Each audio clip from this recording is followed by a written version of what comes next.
Hello everyone. सो ये है वो धान जो मैंने और मम्मी ने और बहुत सारे लोगों ने मिलकर निकाले थे। और ये वो घास है जिसको हमने धूप में सुखाया था। तो आज इनका टाइम था कि हम इन्हें पैक कर दें, मतलब कि छोटे छोटे पुल्ले बना के इसे स्टोर कर दें। तो ये वो है जिसे फिर हमने कट्टे में भर लिया, और कट्टे में से अब ये नेक्स्ट प्रोसेस के लिए जाता है। जो प्रोसेस ये रहता है कि पंखे के मतलब पंखे के ऊपर से इन्हें नीचे फेंका जाता है। और जिसमें ना दाने नहीं होते हैं, जो हल्का धान होता है ना, वो काफ़ी आगे चला जाता है। और जो धान होता है, जो अच्छा मटेरियल है, वो यहीं पे गिर जाता है। तो जिस वजह से ना साफ साफ पता चल जाता है कि कितना मटेरियल निकला और कितना वेस्टेज है। तो ऐसे करके मैंने और मम्मी ने मतलब इस प्रोसेस को जारी रखा। और मैं पहले इस डब्बे से करी थी, और इस डब्बे में ना धान ही नहीं आ रहा था। तो मुझे इतना गुस्सा आ रहा था ना कि क्यों नहीं ये इसमें डब्बे में आ रहा। तो मम्मी ने मुझे बोला कि ये ऐसे आएगा नहीं, तो तू ऐसे कर, कट्टे को पकड़ के ऐसे करके डाल ले।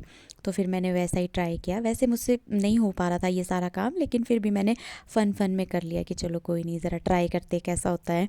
सो उसके बाद थर्ड प्रोसेस था हमारा ये कि जो धान हमने वहाँ पर हवा में फूँक के निकाला था, उसको छाँटना था, कंकर अलग करने थे। फिर थक गए थे हम, तो हमने सोचा चलो थोड़ा सा खीरा खा लेते हैं। और घर के खीरे तो हमने काटा और फिर खा लिया। तो मैं, मम्मी और जान भी लगे थे इसको थोड़ा थोड़ा साफ़ सफाई करने।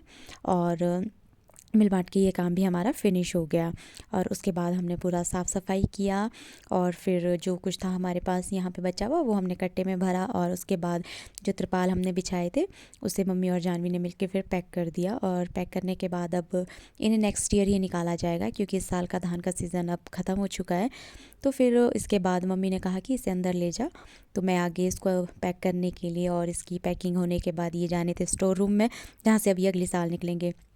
तो ये ना घर का बहुत बड़ा बरामदा है, जिसमें झाड़ू देना ना बहुत मुश्किल होता है। लेकिन फिर भी मैंने हिम्मत की कि चलो मैं दे देती हूँ। बिकॉज़ मेरी जो सासू मम्मी है वो गए थे गाय के लिए घास लेने, तो ये वाला कार्यभार मैंने संभाल लिया। फिर सब कुछ करने के बाद हम हुए फ्रेश, मैं नहाई। और यहाँ पे तो डेली नहाना ज़रूरी है, बिकॉज़ यहाँ पे बहुत ज़्यादा गर्मी होती है। सो गाइज़, मिलते हैं आपसे नेक्स्ट व्लॉग में। बाय।